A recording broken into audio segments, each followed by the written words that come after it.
세계가 주목한 1조 원 계약. 모든 계산표는 중국을 가리켰습니다. 가격, 조건, 정치적 압력까지 완벽했습니다. 하지만 바로 그때 아무도 예상치 못한 상황이 벌어졌습니다. 그것은 돈도 무력도 아닌 기억과 신뢰였습니다. 호주의 젊은 병사들의 피와 70년 전 한 전쟁에서 맺어진 빚이 되살아난 것입니다. 그리고 바로 그 힘이 호주를 중국 대신 한국으로 향하게 만들었습니다.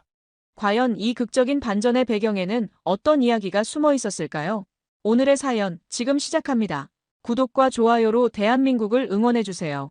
손이 떨리고 있었습니다. 25년 경력의 군사 전문가 손이 말입니다. 호주 국방부 12층 회의실, 1조 원 규모의 거대한 결정이 눈앞에 다가왔습니다. 중국 VN-17 대 한국 레드백. 승부는 이미 기울어져 있었죠. 30% 저렴한 가격, 현지 공장 건설, 기술 이전까지. 중국의 조건은 거부할 수 없을 만큼 완벽했습니다. 그런데 왜 이 회의실에는 긴장감이 감돌고 있는 걸까요? 저는 마이클 스틸입니다. 영국 출신으로 현재 워싱턴 DC에서 국제 군사 전략 전문가로 일하고 있습니다. 영국 육군방위 분석국에서 20년, 나토 군사자문위원을 거쳐 지금은 글로벌 군사 싱크탱크에서 25년째 일해왔죠. 걸프전과 아프가니스탄 파병 당시 현장에서 직접 무기 시스템을 분석했습니다. 전 세계 방산업계에서 가장 보수적이고 까다로운 평가자 중 한 명으로 통합니다. 그때 호주에서 엄청난 일이 벌어지고 있었습니다. 호주 정부가 중국 VN-17과 1조 원 규모 계약을 체결한다고 발표를 준비하고 있었거든요. 차세대 보병 전투 차량 선정이었습니다. 호주 국방력의 미래가 걸린 거대한 결정이었죠. 중국의 조건은 정말 파격적이었습니다. 가격이 30% 저렴했습니다. 기존 예산보다 3억 달러나 절약할 수 있다는 계산이었죠. 여기서 끝이 아니었습니다. 호주 현지에 공장을 설립해주겠다고 약속했습니다. 기술 이전까지 포함된 조건이었습니다. 1000개가 넘는 일자리를 창출할 수 있다는 계산도 나왔습니다. 이보다 더 좋은 거래가 어디 있겠습니까? 국제 언론들은 벌써 결론을 내리고 있었습니다. 한국, 중국에 밀렸다 CNN이 이렇게 보도했습니다. BBC도 마찬가지였죠. 워싱턴 포스트는 경제 논리 앞에서 한국이 패배했다고 분석했습니다. 파이낸셜 타임스는 중국의 압도적 승리라고 표현했습니다. 모든 언론이 같은 결론이었습니다. 한국은 이미 경쟁에서 밀려났다는 것이었죠. 호주 정치권의 압박도 거셌습니다. 중국과의 경제 협력이 절실하다는 목소리가 정치권 곳곳에서 나오고 있었습니다.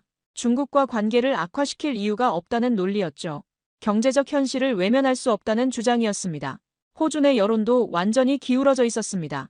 이건 당연한 선택이다라는 논리가 확산되고 있었습니다. 30% 저렴하고 일자리까지 창출할 수 있는 조건을 거부할 이유가 없다는 것이었죠. 합리적 선택이라는 평가가 지배적이었습니다. 이런 기회를 놓칠 수 없다는 분위기였습니다. 모든 것이 중국을 향해 기울어져 있었습니다. 하지만 제 머릿속에는 불안한 기억이 있었습니다. 과거 값싼 무기를 선택했다가 아프가니스탄 전쟁에서 병사들이 목숨을 잃었던 사건이었습니다. 저렴한 가격에 현혹되어 선택한 장비가 실전에서는 치명적 결함을 드러냈던 참극이었죠. 겉모습만 완벽한 장비를 본 적이 있었거든요. 가격이 30% 저렴하다는 이유로 선택한 장갑차가 있었습니다. 첫 번째 임무에서 엔진이 멈췄고 두 번째 임무에서는 냉각 시스템이 고장났죠. 그리고 세 번째 임무에서 2명의 병사가 목숨을 잃었습니다. 값싼 무기가 2명의 생명을 앗아갔습니다. 그 기억이 더욱 생생했습니다. 경제적 논리만으로 무기를 선택하는 것이 얼마나 위험한지 알고 있었거든요. 병사들의 생명이 숫자로 계산될 수 없다는 것도 경험으로 알고 있었습니다. 회의실 공기는 이미 결정된 듯 했습니다. 대부분의 사람들이 중국 쪽으로 기운 상황이었습니다. 30% 절감 효과라는 숫자 앞에서 다른 고려사항들은 묻혀버렸죠. 현지 공장 설립과 기술 이전이라는 달콤한 조건 앞에서 모든 의문이 사라진 상황이었습니다. 30% 절감, 일자리 1000개 창출 이런 조건에 모두 설득당한 상태였습니다. 중국과 계약하는 것이 당연하다는 분위기가 압도적이었죠. 그런데 바로 그때였습니다. 단 한 장의 문서가 등장했습니다. 한국의 제안서였죠. 이 문서는 다른 모든 제안서와 완전히 달랐습니다. 두껍지도 않았고 화려하지도 않았습니다. 중국 제안서처럼 수백 페이지에 걸친 상세한 경제 분석도 없었죠. 경제적 혜택은 전혀 없었습니다. 현지 공장 설립 약속도 없었습니다. 기술 이전 조건도 없었습니다. 일자리 창출 계획도 없었습니다. 가격 할인 혜택도 없었습니다. 그 문서에는 단 한 줄만 적혀 있었습니다. 우리는 호주 병사들의 생명을 지키기 위해 최선을 다하겠습니다. 나는 이미 수많은 보고서를 읽었지만 단 한 문장에 이렇게 무너진 적은 없었습니다. 중국은 계산서를 내밀었지만 한국은 약속을 내밀었습니다. 중국은 숫자로 호주를 설득하려 했지만 한국은 신뢰로 접근했습니다. 중국은 경제적 이익을 강조했지만 한국은 병사들의 안전을 우선시했습니다. 3년 전 아프간에서 쓰러진 2명의 병사가 떠올랐습니다. 값싼 장비 때문에 목숨을 잃은 젊은 병사들의 모습이 생생하게 되살아났습니다. 그들의 어머니가 보낸 편지도 기억났습니다. 왜 우리 아들이 죽어야 했습니까? 라는 절규가 담긴 편지였죠. 무기는 가격이 아니라 생명과 직결된다는 진실이 다시 살아났습니다. 그 순간 모든 것이 달라 보이기 시작했습니다. 중국의 화려한 조건들이 갑자기 공허하게 느껴졌습니다. 30% 할인도, 현지 공장도, 기술 이전도 모두 숫자에 불과했습니다. 반면 한국의 단순한 한 줄이 무겁게 다가왔습니다. 한국 문서, 단 한 줄에 모든 것이 흔들렸습니다. 이것이 과연 단순한 무기 거래일까요? 아니면 더 깊은 의미가 있는 선택일까요? 한국이라는 이름이 갑자기 다르게 보이기 시작했습니다. 경제적 이익보다 병사들의 생명을 우선시하는 나라, 계산이 아닌 약속으로 접근하는 나라로 말입니다. 저는 그날 밤 처음으로 깨달았습니다. 진정한 동맹은 이익이 아니라 신뢰에서 시작된다는 걸 말입니다. 저는 그날 밤 잠을 이룰 수 없었습니다. 한국의 단 한 줄 제안이 머릿속에서 맴돌았거든요. 우리는 호주 병사들의 생명을 지키기 위해 최선을 다하겠습니다. 도대체 어떤 나라가 경제적 혜택 하나 없이 이런 말을 할 수 있단 말입니까? 다음 날 아침, 저는 한국에 대해 조사하기 시작했습니다. 중국의 파격적인 조건과 비교되는 한국의 담백한 제안이 계속 궁금했거든요. 경제적 혜택은 전혀 없으면서 오직 성능과 안전성만 강조하는 이유가 뭘까요? 다른 나라들은 모두 경제 조건부터 내세우는데 한국만 유독 달랐습니다. 경제 조건 대신 단 한 줄의 약속만 내밀었다는 사실이 계속 머릿속을 떠나지 않았습니다. 자료를 찾아보다가 놀라운 사실을 발견했습니다. 한국 전쟁 참전의 역사적 인연이었습니다. 70년 전 호주군이 한국을 위해 싸웠다는 기록이 있었죠. 호주군 340명이 한국에서 전사했다는 공식 기록도 확인했습니다. 340명이라는 숫자가 단순한 통계가 아니라는 걸 깨달았습니다. 그들 하나하나가 가족이 있고 꿈이 있던 젊은이들이었겠죠. 70년 전 머나먼 아시아 땅에서 한국을 위해 목숨을 바친 호주 청년들이었습니다. 며칠 후, 저는 직접 한국 방산청을 방문하기로 결심했습니다. 이 담백한 제안의 진짜 의미를 알고 싶었거든요. 숫자가 아닌 약속으로 접근하는 이유를 직접 확인하고 싶었습니다. 서울 용산에 있는 방산청 건물에 도착했을 때의 첫인상은 놀라웠습니다. 화려하지 않았지만 질서정연하고 깔끔했죠. 서울의 아침 풍경도 인상적이었습니다. 분주하지만 체계적인 모습이었습니다. 이른 아침부터 거리를 깨끗하게 정리하는 사람들, 질서 있게 움직이는 차량들을 보면서 이 나라의 성격을 짐작할 수 있었습니다. 한국개발진과의 첫 만남이 이루어졌습니다. 김정호 팀장이라는 분이 저를 맞아주었습니다. 50대 중반으로 보이는 그의 인품과 표정에서 특별한 것을 느꼈습니다. 진중하면서도 따뜻한 분위기였죠. 다른 나라 방산업체 관계자들과는 확실히 다른 느낌이었습니다. 회의실로 안내받았을 때 제 눈에 들어온 것은 벽에 붙은 K21 설계도였습니다. 그런데 그 옆에 또 다른 것이 있었습니다. 전사자 명단이었죠. 70년 전 한국전쟁에서 희생된 호주군 병사들의 이름이 정성스럽게 적혀 있었습니다. 340명의 이름이 하나하나 기록되어 있었습니다. 단순한 숫자가 아니라 실제 이름들이었습니다. 존 스미스, 데이비드 존슨, 로버트 윌슨. 한 명 한 명이 살아있는 사람이었다는 걸 느낄 수 있었습니다. 전사자 명단 앞에서 고개를 숙이는 한국 개발자들의 모습을 보았습니다. 그 모습에서 진정성을 느꼈습니다. 이들에게 70년 전 전쟁은 역사책 속 과거가 아니라 현재 진행형이었습니다. 호주 병사들의 희생을 여전히 기억하고 있었습니다. 김 팀장이 말했습니다. 우리는 무기를 파는 게 아니라 약속을 드리는 겁니다. 그 말이 제 가슴에 깊이 박혔습니다. 지금까지 만난 어떤 방산업체도 이런 말을 한 적이 없었거든요. 모두 성능과 가격만 이야기했는데 이들은 약속을 말하고 있었습니다.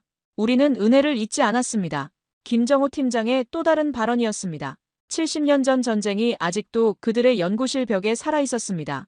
한국 개발진이 강조하는 것은 기술이 아니라 보훈의 철학이었습니다. 우리에게는 무기 개발이 단순한 사업이 아니라고 했습니다. 70년 전 우리를 위해 피 흘린 분들에 대한 보답이라고 설명했습니다. 한국전쟁 참전 인연을 언급할 때 이들의 목소리에는 진심이 담겨 있었습니다. 호주군이 한국을 위해 피 흘렸습니다. 이제 우리가 호주군을 지킬 차례입니다. 라는 말에서 계산된 외교사가 아닌 진정한 마음을 느꼈습니다. 나는 수십 년간 무기를 보며 숫자만 따졌지만 이들은 사람을 보았습니다. 회의실 공기가 다른 곳과 달랐습니다. 한국 개발진의 태도에서 진정성이 느껴졌거든요. 돈 얘기를 전혀 하지 않는 것도 신기했습니다. 보통은 가격 경쟁력부터 내세우는데 말입니다. 저는 속으로 계속 생각했습니다. 이들은 왜 돈 얘기를 하지 않는가? 일반적인 방산업체라면 경제적 혜택을 강조했을 텐데 한국은 완전히 달랐습니다. 오직 호주 병사들의 안전만 걱정하고 있었습니다. 한국은 이익이 아닌 은혜를 기억했습니다. 김정호 팀장의 마지막 말이 인상적이었습니다. 우리에게 이것은 단순한 수출이 아닙니다. 동맹국에 대한 보답입니다. 그 순간 나는 한국 무기를 단순히 제품이 아닌 동맹의 증거로 보게 되었습니다. 벽에 걸린 전사자 명단을 다시 바라봤습니다. 340명의 이름 하나하나가 살아있는 것 같았습니다. 이들에게는 그 이름들이 단순한 과거가 아니라 현재 진행형이었습니다. 회의가 끝날 즈음 저는 완전히 다른 사람이 되어 있었습니다. 처음에는 한국이 경쟁 불가능하다고 생각했습니다. 중국의 30% 할인과 현지 공장 건설을 어떻게 이길 수 있겠습니까? 경제 논리로 보면 승산이 없어 보였거든요. 하지만 이제는 달랐습니다. 기술은 베낄 수 있어도 마음은 베낄 수 없다는 생각이 들었습니다. 중국은 계산기를 두드렸지만 한국은 역사를 기억했습니다. 중국은 이익을 약속했지만 한국은 신뢰를 약속했습니다. 방산청을 떠나면서 저는 새로운 희망을 품게 되었습니다. 이 장비라면 다를 수 있다는 생각이 시작되었습니다. 25년간 냉철한 분석가로 살아온 제가 처음으로 감정적 동요를 느꼈습니다. 하지만 이것은 단순한 감정이 아니었습니다. 진정한 동맹이 무엇인지에 대한 깨달음이었죠. 그 약속이 얼마나 무거운 것인지 이제야 알 것 같았습니다. 70년 전 전쟁터에서 시작된 인연이 오늘날 첨단 무기 기술로 이어지고 있었습니다. 저는 그날 한국에서 돌아오면서 확신했습니다. 이것은 단순한 무기 거래가 아니라는 걸 말입니다. 역사와 신뢰, 그리고 진정한 동맹 정신이 담긴 특별한 제안이었습니다. 첫 희망의 싹이 트기 시작했습니다. 한국 방문에서 돌아온 저는 완전히 달라진 시각으로 상황을 바라보고 있었습니다. 그런데 며칠 후 한국에서 놀라운 소식이 전해졌습니다. 한국이 단순한 K-21이 아닌 호주 맞춤형 AS-21 레드백을 개발하겠다고 약속한 것입니다. 이것은 정말 놀라운 제안이었습니다. 일반적으로 무기 수출은 기존 제품을 그대로 판매하는 것이 보통입니다. 그런데 한국은 호주만을 위한 완전히 새로운 장갑차를 만들겠다고 했습니다. 호주의 사막, 정글, 산악 지형에 최적화된 설계를 하겠다는 것이었습니다. 호주 대륙의 특수한 환경을 모두 고려한 맞춤형 장갑차를 만들겠다는 약속이었죠. 사막의 극한 기온, 열대 지방의 습도, 험준한 산악 지형까지 모든 것을 고려하겠다는 것이었습니다. 더욱 놀라운 것은 추가 비용을 한국이 부담하겠다고 했다는 점입니다. 일반적으로 맞춤형 개발에는 엄청난 추가 비용이 발생합니다. 연구개발비, 설계비, 테스트 비용까지 모든 것이 추가로 들어가죠. 그런데 한국은 그 비용을 자신들이 감당하겠다고 했습니다. 심지어 성능 강화와 가격 인하까지 동시에 제공하겠다고 했습니다. 중국보다도 유리한 조건으로 말입니다. 저는 속으로 생각했습니다. 이건 단순한 무기 거래가 아니라 선물이다. 한국이 제시한 것은 보훈 개념이었습니다. 김 팀장이 설명한 내용이 계속 머릿속에 맴돌았습니다. 호주군이 한국을 위해 피 흘렸습니다. 이제 우리가 갚을 차례입니다. 우리는 비용이 아니라 은혜를 갚기 위해 만든다는 그들의 철학이었습니다. 70년 전 호주가 한국을 도왔듯이 이제 한국이 호주를 돕는 차례라는 메시지였습니다. 단순한 비즈니스가 아니라 역사적 인연에 대한 보답이라는 것이었죠. 한국 측에서 설계도를 공개했습니다. 그 설계도를 보는 순간 저는 깜짝 놀랐습니다. 엔진 부분부터 완전히 다른 것이었습니다. 호주의 극한 기온에 맞춘 특수 냉각 시스템이 설계되어 있었습니다. 사막의 50도 고온에서도 안정적으로 작동할 수 있도록 개발한 것이었죠. 일반적인 장갑차 엔진과는 완전히 다른 설계였습니다. 냉각 시스템도 마찬가지였습니다. 호주 북부 열대 지역의 습도를 고려한 특별한 설계였습니다. 습도 90% 이상에서도 내부 전자장비가 정상 작동할 수 있도록 했습니다. 곰팡이나 부식을 방지하는 특수 코팅까지 적용했습니다. 가장 놀라운 것은 좌석 설계였습니다. 도면 속에는 호주 병사들의 체격까지 고려한 흔적이 있었습니다. 평균 신장 180cm 이상인 호주 병사들을 위해 내부 공간을 재설계한 것이었습니다. 좌석 높이, 다리 공간, 헬멧 착용 시 머리 공간까지 세세한 부분이 모두 호주형으로 맞춰져 있었습니다. 심지어 호주 병사들이 주로 사용하는 장비의 크기와 무게까지 고려해서 수납 공간을 설계했습니다. 개인화기 보관함, 탄약 수납 공간, 통신 장비 거치대까지 모든 것이 호주군 규격에 맞춰져 있었습니다. 한국 개발진이 얼마나 세심하게 준비했는지 알 수 있었습니다. 저는 감탄했습니다. 그들은 무기를 팔지 않았다. 신뢰를 건넸다. 설계도를 보면서 한국의 진정성을 느꼈습니다. 이것은 단순히 기존 제품을 수출하는 것이 아니었습니다. 호주만을 위한 특별한 장갑차를 새로 개발하는 것이었습니다. 에어 필터 시스템은 호주 내륙의 미세한 모래먼지까지 걸러낼 수 있도록 했습니다. 호주 사막의 특수한 모래 성분을 분석해서 최적화한 필터였습니다. 전자장비는 열대지방의 극한 습도에서도 오작동하지 않도록 특수 코팅을 했습니다. 통신 시스템도 호주군이 기존에 사용하던 주파수와 완벽하게 호환되도록 설계했습니다. 무기 시스템까지도 호주군이 이미 보유한 탄약과 호환되도록 했습니다. 추가 훈련이나 새로운 탄약 구매 없이도 즉시 사용할 수 있도록 배려한 것이었습니다. 내가 본 어떤 무기 제안서에도 보훈이라는 단어는 없었습니다. 하지만 한국의 모든 설계도에는 보훈 정신이 스며 있었습니다. 이익보다는 호주 병사들의 안전을 최우선으로 고려한 흔적들이 곳곳에 보였습니다. 그들은 이익보다 역사를 말했습니다. 복제품은 기술만 베끼지만 한국은 정신을 담았습니다. 중국은 기존 제품을 저렴하게 제공하는 것이었지만 한국은 완전히 새로운 것을 만들어서 주는 것이었습니다. 설계도 곳곳에서 한국 개발진의 정성을 느낄 수 있었습니다. 정비 매뉴얼까지 호주 군인들이 이해하기 쉽도록 영어로 제작하되 호주식 표현을 사용했습니다. 단순히 번역이 아니라 호주 문화까지 고려한 것이었습니다. 모든 것이 호주만을 위한 맞춤형이었습니다. 김 팀장의 마지막 말이 인상적이었습니다. 우리에게 이것은 단순한 수출이 아닙니다. 동맹국에 대한 보답입니다. 저는 그 순간 이 장갑차가 단순한 무기가 아니라는 걸 깨달았습니다. 한국의 제안은 무기 판매가 아니라 신뢰의 전달이었습니다. 70년 전 전쟁터에서 맺어진 인연을 현대의 첨단 기술로 이어가는 특별한 프로젝트였습니다. 중국이 제시한 것은 계산된 이익이었습니다. 30% 할인, 현지 공장, 기술 이전 모두 철저히 계산된 조건들이었죠. 반면 한국이 제시한 것은 계산할 수 없는 가치였습니다. 신뢰, 우정, 역사적 인연, 그리고 진정한 동맹 정신이었습니다. 돈으로 살 수 없는 것들이었죠. 레드백 설계도를 보면서 저는 새로운 확신을 갖게 되었습니다. 이것이 진짜 동맹이다. 한국은 호주를 단순한 고객이 아닌 혈맹으로 대했습니다. 이익을 추구하는 거래 상대가 아니라 함께 역사를 만들어 온 동반자로 여겼습니다. 그날 저는 처음으로 확신했습니다. 레드백이야말로 호주가 선택해야 할 미래라는 것을 말입니다. 레드백에 대한 확신이 생긴 지 며칠 후 상황이 급변했습니다. 호주 내각과 언론이 제 한국 방문 사실을 문제 삼기 시작한 것입니다. 한국과 유착 의혹이라는 기사가 확산되기 시작했습니다. 아침 신문을 펼쳤을 때 제 사진이 일면에 실려 있었습니다. 방산 전문가 스틸, 한국과 유착 의혹이라는 헤드라인이었죠. 기사 내용은 더욱 충격적이었습니다. 객관적이어야 할 군사 전문가가 감정적 판단을 하고 있다는 비판이 쏟아졌습니다. 한국 측의 접대를 받고 편향된 분석을 하고 있다는 추측성 보도까지 나왔습니다. 언론은 내 한국 방문을 뇌물수수로 몰아갔습니다. 언론은 진실보다 의혹을 택했습니다. 그러나 나는 병사의 생명을 택해야 했습니다. 정치권의 압박은 더욱 거셨습니다. 감성적 결정은 위험하다는 목소리가 곳곳에서 나오고 있었습니다. 중국이 더 합리적 선택이라는 논리가 압도적이었죠. 재무장관과 외무장관이 공식적으로 반대 입장을 표명했습니다. 학교와 병원을 지을 돈을 왜 더 비싼 장갑차에 써야 합니까? 라는 지적이 나왔습니다. 중국과 관계가 악화되면 경제 타격이 클 것입니다. 라는 우려도 제기되었습니다. 재무장관은 3억 달러를 외쳤지만 나는 2명의 전사자를 떠올렸습니다. 총리조차 중국 대사 면담을 권고했습니다. 정치적 압박이 점점 강해졌습니다. 중국과의 경제관계를 고려해야 한다는 목소리가 높아졌습니다. 감정이 아닌 이성으로 판단해야 합니다라는 압박이 계속되었습니다. 저는 내적 갈등에 빠졌습니다. 객관적 데이터와 병사 생명이라는 가치 사이에서 혼란스러웠습니다.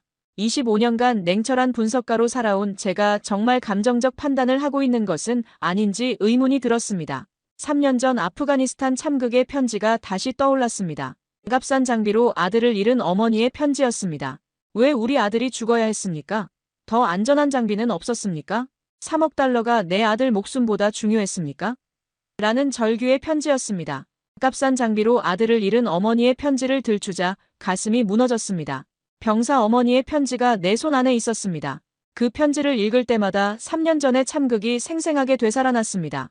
엔진 고장으로 적진 한복판에 고립된 장갑차, 구조 작업 중에 희생된 2명의 젊은 병사들의 모습이 눈앞에 선했습니다. 회의실 분위기는 완전히 중국 선택으로 기울어져 있었습니다. 경제 논리가 전부인 듯한 토론이 이어졌습니다. 30% 절감 효과는 무시할 수 없습니다. 1000개 일자리 창출의 기회입니다. 중국과 관계 악화는 국익에 반합니다. 이런 목소리들이 회의실을 지배했습니다. 숫자와 계산만 오가는 차가운 회의였습니다. 병사들의 생명에 대한 고려는 전혀 없었습니다. 저는 점점 고립되어 가고 있었습니다. 언론은 나를 감성에 휘둘린 인물로 몰아갔습니다. 스틸은 객관성을 잃었다는 비판이 쏟아졌습니다. 개인적 감정이 국가적 결정을 좌우해서는 안 된다는 사설들이 연일 실렸습니다. 언론은 나를 감성에 휘둘린 인물로 몰아갔습니다. 하지만 저는 확신하고 있었습니다. 내가 지켜야 할 건 표가 아니라 생명이라는 것을 말입니다. 3년 전 아프가니스탄의 참극을 기억하는 사람으로서 다시는 그런 일이 반복되어서는 안 된다는 신념이 있었습니다. 마침내 결정적인 순간이 왔습니다. 회의실에서 저는 단호하게 발언했습니다. 무기는 숫자가 아니라 생명을 지키는 약속입니다. 회의실이 조용해졌습니다. 저는 3년 전 아프가니스탄에서 전사한 병사들의 어머니가 보낸 편지를 꺼냈습니다. 편지를 읽기 시작했습니다. 왜 우리 아들이 죽어야 했습니까? 값싼 장비 때문에 2명의 젊은이가 목숨을 잃었습니다. 그들에게는 꿈이 있었고 가족이 있었습니다. 더 안전한 장비가 있었다면 우리 아들은 살아 돌아왔을 것입니다. 편지를 읽자 회의실은 침묵에 잠겼습니다. 회의실의 침묵이 모든 답이었습니다. 그동안 경제 논리만 앞세우던 사람들도 말을 잃었습니다. 숫자와 계산 뒤에 숨어있던 진짜 현실이 드러난 순간이었습니다. 저는 계속해서 말했습니다. 병사들의 생명보다 값싼 무기가 어디 있단 말입니까? 중국은 계산기를 두드렸지만 나는 2통의 편지를 꺼냈습니다. 그 순간 저는 확신했습니다. 설령 세계가 반대해도 옳은 길을 가야 한다는 것을 말입니다. 회의가 끝나고 나서도 압박은 계속되었습니다. 정치인들은 경제적 손실을 걱정했습니다. 언론은 감정적 결정의 위험성을 경고했습니다. 국가적 결정을 개인적 감정으로 좌우해서는 안 된다는 비판이 쏟아졌습니다. 언론과 정치권의 비판이 거셌지만 저는 신념을 굽히지 않았습니다. 병사의 생명을 지키는 것이 진정한 국익이라고 믿었기 때문입니다. 하지만 저는 흔들리지 않았습니다. 3년 전 아프가니스탄의 참극을 기억하고 있었기 때문입니다. 값싼 장비가 어떤 결과를 낳는지 직접 봤기 때문입니다. 경제적 논리에 휘둘려 병사들의 생명을 위험에 빠뜨릴 수는 없었습니다. 그날 밤 집에 돌아가서 저는 다시 한번 확신했습니다. 한국의 선택이 옳다는 것을. 비록 경제적으로는 손해일지 모르지만 병사들의 생명을 지키는 일보다 중요한 것은 없다는 것을 말입니다. 압박과 비판 속에서도 저는 한국을 지지했습니다.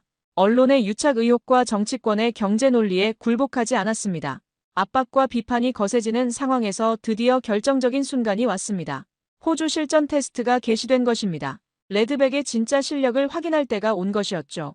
모든 논란과 의혹을 잠재울 수 있는 유일한 방법은 실제 성능을 보여주는 것뿐이었습니다. 첫 번째 테스트는 사막 환경이었습니다. 호주 내륙의 극한 조건에서 레드백이 어떤 성능을 보여줄지 모든 사람이 주목하고 있었습니다. 사막 기온 45도에서 72시간 연속 가동 테스트가 시작되었습니다. 72시간 가동, 단 한 번도 멈추지 않았습니다. 엔진이 안정적으로 작동했습니다. 45도가 넘는 극한 기온에서도 냉각 시스템이 완벽하게 기능했습니다. 모래바람이 거세게 불어도 필터 시스템이 정상 작동했습니다. 72시간 내내 단 한 번의 고장도 없었습니다. 나는 수많은 무기를 시험했지만 이렇게 완벽한 기록은 없었습니다. 참관한 군 관계자들도 놀라워했습니다. 보통 극한 환경 테스트에서는 크고 작은 문제들이 발생하기 마련인데 레드백은 달랐습니다. 엔진 온도도 정상 범위를 유지했고 전자장비도 안정적으로 돌아갔습니다. 두 번째 테스트는 정글 환경이었습니다. 습도 95%의 극한 조건에서도 레드백은 정상 작동했습니다. 습기 때문에 전자장비가 오작동하는 경우가 많은데 레드백은 달랐습니다. 모든 시스템이 안정적으로 돌아갔습니다. 통신장비도 선명했고 화력 통제 시스템도 정확했습니다. 세 번째는 도하 시험이었습니다. 레드백이 자체 부력으로 물 위를 떠올라 이동하는 모습을 봤을 때 모든 사람이 깜짝 놀랐습니다. 강을 건너는 능력은 호주 지형에서 매우 중요한 기능입니다. 레드백은 이 테스트를 완벽하게 통과했습니다. 참모 총장이 말했습니다. 이건 영화가 아닙니다. 현실입니다. 네 번째는 화력 시험이었습니다. 40기관포 명중률이 98%였습니다. 98% 명중률은 내가 본 최고 수치였습니다. 이동 중 사격에서도 정확도가 떨어지지 않았습니다. 안정화 시스템이 완벽하게 작동했거든요. 흔들리는 차체 안에서도 목표물을 정확히 타격했습니다. 일반적으로 이동 중 명중률은 크게 떨어지는데 레드백은 정지 상태와 거의 차이가 없었습니다. 가장 놀라운 것은 대전차 미사일로 기동 드론을 격추한 장면이었습니다. 빠르게 움직이는 소형 드론을 한 발에 맞췄습니다. 이것은 정말 놀라운 정확도였습니다. 보통 기동하는 소형 목표물을 맞히기는 매우 어려운데 레드백은 해냈습니다. 드론 격추 순간에는 긴장감과 환호가 동시에 터져나왔습니다. 불가능해 보였던 임무를 해낸 것이었거든요. 테스트를 지켜본 병사들의 반응이 인상적이었습니다. 이 장비라면 임무를 맡아도 두렵지 않습니다. 병사들의 눈빛에서 두려움 대신 자신감이 보였습니다. 실제로 레드백 내부에 탑승한 병사들이 웃고 있는 모습을 봤습니다. 안전하다는 확신이 있었기 때문이죠. 이전 장비들과는 완전히 다른 반응이었습니다. 보통 새로운 장비에 대해서는 반신반의하는 경우가 많은데 레드백에 대해서는 즉각적인 신뢰를 보였습니다. 한국은 무기를 준 게 아니라 안심을 줬습니다. 테스트 결과는 모든 예상을 뛰어넘었습니다. 사막, 정글, 도하, 화력 모든 영역에서 완벽한 성능을 보여줬습니다. 각 테스트마다 기대치를 훨씬 넘어서는 결과였습니다. 사막 모래바람 속에서도 엔진이 안정적으로 돌아가는 모습, 습도 95%의 정글에서도 전자장비가 정상 작동하는 모습, 물 위를 떠다니며 강을 건너는 모습, 빠르게 움직이는 드론을 정확히 격추하는 모습까지 모든 것이 인상적이었습니다. 마지막으로 한국 개발진과의 인도식이 있었습니다. 김정호 팀장이 말했습니다. 70년 동안 이 날을 기다렸습니다. 그 말을 들었을 때 저는 눈시울이 붉어졌습니다. 한국 개발진의 표정에서도 감동이 느껴졌습니다. 그들에게 이것은 단순한 무기 수출이 아니라 역사적 의미가 있는 일이었습니다. 70년 전 피해 동맹이 철의 동맹으로 바뀌는 순간이었습니다. 개발진은 70년 만의 보답이라고 말했습니다. 한국 전쟁 당시 호주가 베푼 은혜를 70년 만에 갚는다는 의미였습니다. 이들에게는 레드백이 단순한 장갑차가 아니라 감사의 표현이었습니다. 인도식에서 한국 개발진이 보관하던 특별한 물건이 공개되었습니다. 70년 전 한국 전쟁 당시 호주 병사가 착용했던 헬멧이었습니다. 그동안 소중히 보관해왔던 것을 이제 호주 전쟁기념관에 기증하겠다고 했습니다. 헬멧이 고향으로 돌아오는 순간이었습니다. 70년 만에 고향으로 돌아가는 역사적 의미가 있었습니다. 저는 그 순간 깨달았습니다. 이게 진짜 동맹이라는 것을 말입니다. 중국은 계산기로 접근했지만 한국은 마음으로 접근했습니다. 중국은 이익을 약속했지만 한국은 신뢰를 약속했습니다. 중국은 숫자를 제시했지만 한국은 역사를 기억했습니다. 테스트 내내 레드백은 한 번도 실망시키지 않았습니다. 극한의 조건에서도 안정적으로 작동했고 병사들에게 확신을 주었습니다. 모든 성능 지표에서 기대치를 뛰어넘는 결과를 보여줬습니다. 저는 확신했습니다. 이것이 바로 호주가 선택해야 할 미래라는 것을 말입니다. 레드백은 단순한 장비가 아니었습니다. 70년 전 전쟁터에서 맺어진 인연이 현대의 첨단 기술로 이어진 역사적 결과물이었습니다. 한국의 약속이 현실이 되는 순간이었습니다. 레드백의 압도적인 테스트 결과가 나오자마자 예상치 못한 반발이 시작되었습니다. 중국이 강력하게 반발하고 나선 것입니다. 중국 외교부 대변인이 긴급 기자회견을 열었습니다. 호주의 결정은 감정적이고 비합리적입니다. 라는 발언이 나왔습니다. 경제적 손실을 무시한 근시안적 판단이라는 비판도 쏟아졌습니다. 중국은 경제 보복까지 위협했습니다. 호주산 철광석과 석탄 수입을 재검토하겠다는 경고였습니다. 양국 간 무역 관계에 부정적 영향을 미칠 것이라는 위협이었죠. 중국 관광객들의 호주 방문도 줄어들 것이라는 암시까지 나왔습니다. 중국은 경제 보복을 경고했다. 호주 내부의 갈등은 더욱 심화되었습니다. 언론에서는 중국은 실리, 한국은 감성이라는 논조가 지배적이었습니다. 감정에 휘둘린 결정이 경제적 손실을 가져올 것이라는 우려가 계속 제기되었습니다. 언론은 나를 감성에 휘둘린 인물로 몰아갔다. 정치권에서도 비판의 목소리가 높아졌습니다. 경제 손실이 너무 큽니다. 다시 재검토해야 합니다. 이런 주장들이 나왔습니다. 중국과의 경제관계 악화를 우려하는 목소리가 압도적이었습니다. 총리조차 중국 대사 면담을 권고했다. 저는 이런 상황에서 내각회의에 참석해 정면 돌파를 시도했습니다. 생명을 돈으로 살 수 없다는 사실을 잊었습니까? 라고 말했습니다. 회의실의 분위기는 여전히 차가웠습니다. 경제적 현실을 외면할 수 없다는 목소리가 대부분이었습니다. 중국 시장을 잃으면 호주 경제에 큰 타격이 올 것입니다. 국민들이 경제적 손실을 감당할 수 있겠습니까? 이런 우려들이 쏟아졌습니다. 그때 저는 결정적인 카드를 꺼냈습니다. 아프가니스탄에서 전사한 병사들의 어머니들이 보낸 편지를 낭독하기 시작한 것입니다. 왜 우리 아들이 죽어야 했습니까? 값싼 장비 때문에 2명의 젊은 생명이 사라졌습니다. 편지를 읽어내려가면서 회의실이 점점 조용해졌습니다. 더 안전한 장비가 있었다면 우리 아들은 살아 돌아왔을 것입니다. 3억 달러가 제 아들의 목숨보다 소중합니까? 또 다른 어머니의 편지도 읽었습니다. 정부는 예산 절약을 자랑했지만 저는 아들을 잃었습니다. 그 절약된 돈으로 제 아들을 되살릴 수 있습니까? 중국은 계산기를 두드렸지만 나는 2통의 편지를 꺼냈다. 편지 낭독이 끝나자 회의실은 완전한 침묵에 잠겼습니다. 회의실의 침묵이 모든 답이었다. 그 침묵 속에서 분위기가 바뀌기 시작했습니다. 경제 논리만 앞세우던 사람들도 말을 잃었습니다. 숫자와 계산 뒤에 숨어있던 진짜 현실이 드러난 순간이었습니다. 병사들의 생명보다 값싼 무기가 어디 있단 말입니까? 라고 저는 마지막으로 말했습니다. 그 순간 나는 확신했습니다. 설령 세계가 반대해도 옳은 길을 가야 한다는 것을 말입니다. 회의가 끝난 후 놀라운 일이 벌어졌습니다. 여론이 반전되기 시작한 것입니다. 국민들이 말하기 시작했습니다.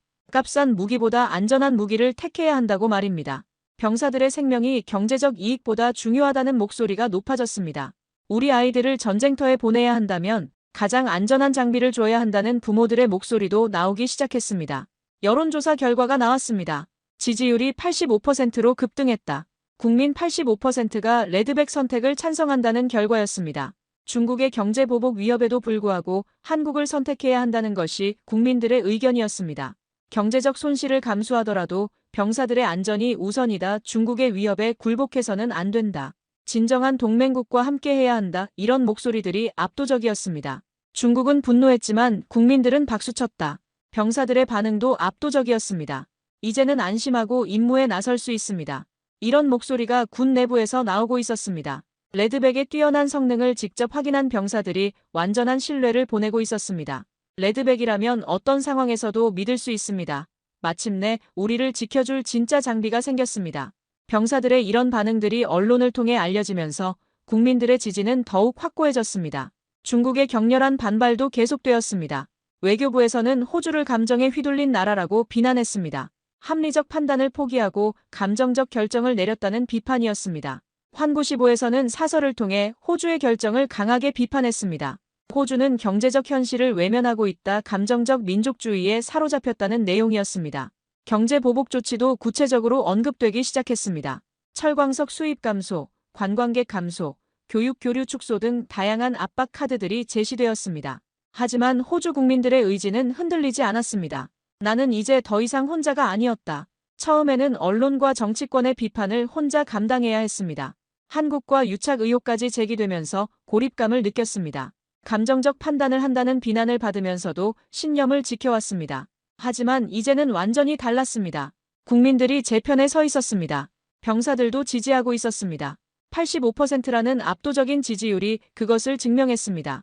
총리도 마침내 입장을 바꿨습니다. 정말 확신하십니까? K-21이 더 안전하다는 것을? 총리의 최종 질문이었습니다. 저는 망설임 없이 대답했습니다. 네, 확신합니다. 그 확신은 단순한 기술적 판단이 아니었습니다. 3년 전 아프가니스탄의 참극을 기억하는 사람으로서의 확신이었습니다. 병사들의 생명을 지켜야 한다는 사명감에서 나온 확신이었습니다. 레드백은 단순한 장비가 아니라 신뢰의 상징이었습니다. 한국의 70년 전 은혜에 대한 보답 정신, 병사의 생명을 최우선으로 하는 철학, 그리고 진정한 동맹 관계가 담긴 특별한 장갑차였습니다. 중국의 압박과 경제적 손실 우려에도 불구하고 호주는 올바른 선택을 향해 나아가고 있었습니다. 총리의 확신을 얻은 후 드디어 역사적인 순간이 왔습니다. 호주 국방부가 공식 발표를 준비하고 있었습니다. 차세대 보병 전투 차량으로 한국의 AS-21 레드백을 선정한다는 발표였습니다. 언론과 정치권, 그리고 국제사회 모두가 충격에 빠졌습니다. 아무도 예상하지 못한 결과였거든요. 중국의 압도적인 경제 조건을 뿌리치고 한국을 선택한다는 것은 상상도 못했던 일이었습니다. 30% 할인과 현지 공장 건설이라는 파격적 조건을 거부하고 한국을 택한다는 것이었으니까요. 발표 당일 기자회견장은 국제 언론들의 플래시 세례로 가득했습니다. CNN, BBC, 워싱턴 포스트, 파이낸셜 타임스 등 주요 언론사 기자들이 모두 참석했습니다. 전 세계가 주목하는 발표였습니다. 호주의 결정이 향후 국제방산업계에 미칠 파장을 모두가 궁금해했습니다. 기자회견이 시작되자마자 논란의 질문들이 쏟아졌습니다. CNN 기자가 물었습니다. 중국보다 비싼 한국을 왜 택했습니까? BBC 기자도 이어서 질문했습니다. 감정적 결정이 아닙니까? 기자들의 공격적인 질문이 계속되었습니다. 경제적 손실을 감수하면서까지 한국을 선택한 이유가 무엇인지 따지고 들었습니다. 합리적 판단인지 의문스럽다 정치적 고려가 개입된 것 아니냐 이런 질문들이 쏟아졌습니다. 마이크를 잡는 순간 모든 시선이 내게 쏠렸습니다. 저는 떨리는 목소리로 대답했습니다. 우리는 복제품이 아닌 진심을 선택했습니다. 내 목소리는 떨렸지만 말은 흔들리지 않았습니다. 저는 계속해서 설명했습니다. 한국의 레드백이 단순한 장갑차가 아니라는 점을 강조했습니다. 70년 전 한국 전쟁의 인연, 호주 병사들의 생명을 최우선으로 하는 한국의 철학, 그리고 진정한 동맹 정신이 담긴 특별한 의미가 있다고 말했습니다. 중국은 계산기를 제시했지만 한국은 신뢰를 제시했습니다. 우리는 가격이 아니라 가치를 선택했습니다. 병사들의 생명보다 중요한 것은 없습니다. 이런 내용으로 호주의 선택을 설명했습니다. 한국의 즉각적인 반응이 이어졌습니다. 개발팀장이 서울에서 성명을 발표했습니다. 신뢰를 배신하지 않겠습니다. 한국 개발진의 첫 반응이었습니다. 호주의 선택에 대한 감사와 함께 책임감을 표현한 것이었습니다. 70년 전 은혜를 현대기술로 갚을 기회를 주셔서 감사합니다라는 내용도 포함되어 있었습니다. 한국 언론들은 이를 보훈 외교라고 칭하며 보도했습니다. 70년 전 은혜를 현대기술로 갚는다는 의미로 해석했습니다. 한국 국민들의 자부심도 크게 고조되었습니다. 우리 기술이 세계에서 인정받았다. 진정한 동맹의 힘을 보여줬다. 보훈의 정신이 결실을 맺었다. 중국의 격렬한 반발은 예상된 일이었습니다. 중국 외교부 대변인이 긴급 기자회견을 열었습니다. 호주는 감정에 휘둘린 나라입니다. 중국 외교부의 날선 반응이었습니다. 합리적 판단을 포기하고 감정적 결정을 내렸다는 비난이었습니다. 경제적 현실을 외면한 근시안적 선택이라는 비판도 나왔습니다. 경제 보복도 구체적으로 언급되었습니다. 호주는 중국의 선의를 저버렸다. 양국 관계에 부정적 영향을 미칠 것이라는 경고도 나왔습니다. 철광석 수입 재검토 관광객 감소, 불가피 교육 교류 축소 검토 등 구체적인 보복 조치들이 암시되었습니다. 하지만 호주 내 여론은 압도적으로 지지하고 있었습니다. 국민 85%가 레드백 선택을 찬성한다는 여론조사 결과가 공개되었습니다. 나는 이제 더 이상 혼자가 아니었다. 초기에는 언론과 정치권의 비판을 혼자 감당해야 했습니다. 한국과 유착 의혹까지 제기되면서 고립감을 느꼈습니다. 감정적 판단을 한다는 비난을 받으면서도 신념을 지켜왔습니다. 하지만 이제는 완전히 달랐습니다. 국민들이 제 판단을 지지하고 있었습니다. 병사들도 레드백 선택을 환영하고 있었습니다. 병사들의 현장 인터뷰가 방송되었습니다. 이제는 안심하고 임무에 나설 수 있습니다. 레드백이라면 어떤 상황에서도 믿을 수 있습니다. 이런 목소리들이 군 내부에서 나오고 있었습니다. 마침내 우리를 지켜줄 진짜 장비가 생겼다. 가격보다 성능을 선택해줘서 고맙다. 이제 부모님들도 안심하실 것 같다. 병사들의 이런 반응들이 국민들의 지지를 더욱 확고하게 만들었습니다. 국제 언론들도 점차 논조를 바꾸기 시작했습니다. 워싱턴 포스트는 신뢰의 동맹이라는 제목으로 보도했습니다. 단순한 경제 거래를 넘어선 가치 있는 선택이라는 분석이었습니다. 호주가 보여준 것은 진정한 동맹의 의미라고 평가했습니다. 파이낸셜 타임스도 긍정적인 평가를 내놓았습니다. 장기적 관점에서 올바른 판단이라는 것이었습니다. 경제적 손실보다 안보적 가치가 더 중요하다는 분석이었습니다. 레드백은 단순한 장비가 아니라 신뢰의 상징이었습니다. 발표 이후 반대했던 정치인들의 태도도 변화하기 시작했습니다. 처음에는 감정적 결정이라고 비판했던 사람들도 국민 여론의 압도적 지지를 보고 입장을 바꿨습니다. 스틸의 판단이 옳았다고 인정하는 목소리들이 나오기 시작했습니다. 경제보다 안보가 우선이다. 병사들의 생명을 지키는 것이 진정한 국익이라는 인식이 확산되었습니다. 총리가 제 어깨를 두드리며 말했습니다. 자네가 옳았네. 총리조차 내 어깨를 두드리며 말했다. 자네가 옳았다. 그 순간 저는 벅찬 감정에 휩싸였습니다. 오랫동안 혼자 버텨온 신념이 결국 옳았다는 것을 인정받는 순간이었습니다. 언론의 비판과 정치권의 압박을 견디며 지켜온 믿음이 결실을 맺는 순간이었습니다. 중국은 계산기로 접근했지만 한국은 마음으로 접근했습니다. 중국은 이익을 약속했지만 한국은 신뢰를 약속했습니다. 중국은 숫자를 제시했지만 한국은 역사를 기억했습니다. 호주의 선택은 단순한 무기 구매가 아니었습니다. 진정한 동맹의 의미를 되새기는 역사적 결정이었습니다. 호주의 레드백 선정 발표 이후 전 세계에서 후속 반응들이 나타나기 시작했습니다. 폴란드에서 먼저 관심을 표명했습니다. 폴란드 국방부가 한국방산청에 공식 문의를 보낸 것입니다. 레드백의 성능에 대한 자세한 정보를 요청했습니다. 폴란드도 차세대 장갑차 도입을 검토 중이었는데 호주의 선택이 큰 영향을 미친 것이었습니다. 노르웨이와 핀란드도 비슷한 반응을 보였습니다. 북유럽의 혹독한 환경에서도 안정적으로 작동할 수 있는 장갑차에 대한 관심이었습니다. 특히 레드백의 극한 환경 적응력이 주목받았습니다. 가장 놀라운 것은 미국의 반응이었습니다. 미국 국방부에서도 레드백에 대한 관심을 표명한 것입니다. 미군의 일부 특수부대에서 레드백 도입을 검토하고 있다는 소식이 전해졌습니다. 한국 무기는 단순한 제품이 아니다라는 국제평가가 확산되고 있었습니다. 워싱턴 포스트는 신뢰의 동맹이라 보도했다. 이런 국제적 관심은 단순히 레드백의 기술적 우수성 때문만이 아니었습니다. 한국이 보여준 보훈 정신이 큰 감동을 준 것이었습니다. 경제적 이익보다 동맹국에 대한 신의를 우선시하는 모습이 전 세계적으로 화제가 되었습니다. 레드백의 추가 실전 테스트 장면들이 공개되었습니다. 강력한 성능이 다시 한번 검증되었습니다. 사막에서 72시간 무정지 가동, 정글에서 습도 95% 극복, 도하 능력 98%, 명중률 등 모든 테스트 결과가 국제 무대에서 화제가 되었습니다. 특히 인상적이었던 것은 야간 작전 능력이었습니다.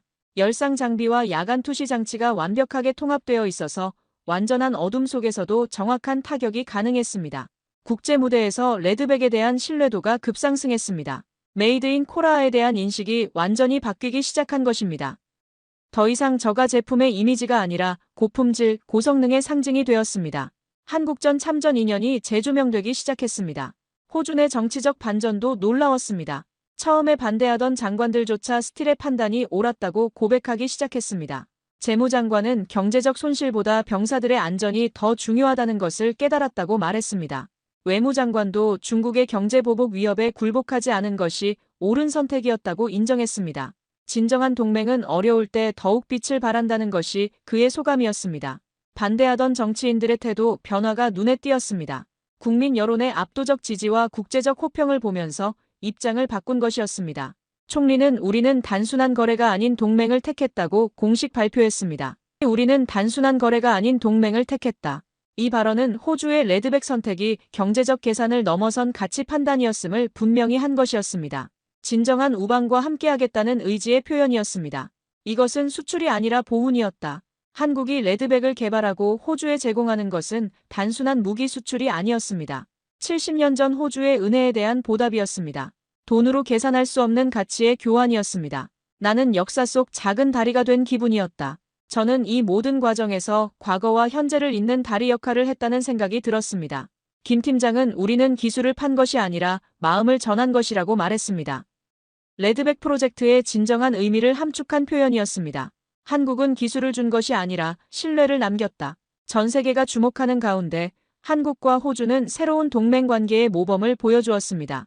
경제적 이익을 넘어선 가치 중심의 협력, 과거의 인연을 현재의 기술로 잇는 아름다운 이야기였습니다. 저는 오늘 확신합니다. 한국의 레드백은 단순한 장갑차가 아닙니다. 그것은 피로 맺은 동맹의 결실이며 세대를 넘어 이어진 신뢰의 상징입니다. 70년 전 우리 선조들이 한국에서 흘린 땀이 오늘 우리의 생명을 지켜주고 있습니다. 중국은 흉내를 낼 수 있었지만 그 마음까지는 복제할 수 없었습니다. 저는 이제 압니다. 진정한 동맹은 숫자가 아니라 기억과 진심으로 완성된다는 것을 말입니다. 오늘 사연에 대한 여러분의 생각을 댓글로 남겨주세요. 감동문클에서는 여러분의 소중한 마음을 모아 사연 주인공들에게 전해드리고 있습니다. 여러분 주변에 감동적이거나 재미있는 실제 사연들을 제보받고 있으니 언제든 저희 공식 메일로 제보해주세요. 오늘 들려드린 사연에 공감하셨다면 구독과 좋아요 눌러주시고 주변 분들과도 공유해주세요. 여러분의 작은 관심과 응원이 영상 제작에 큰 힘이 됩니다. 오늘도 여러분의 하루의 작은 즐거움이라도 되었기를 바라며 지금까지 감동문클이었습니다. 끝까지 시청해주셔서 감사합니다. 다음에 더 감동적인 사연으로 찾아뵙겠습니다.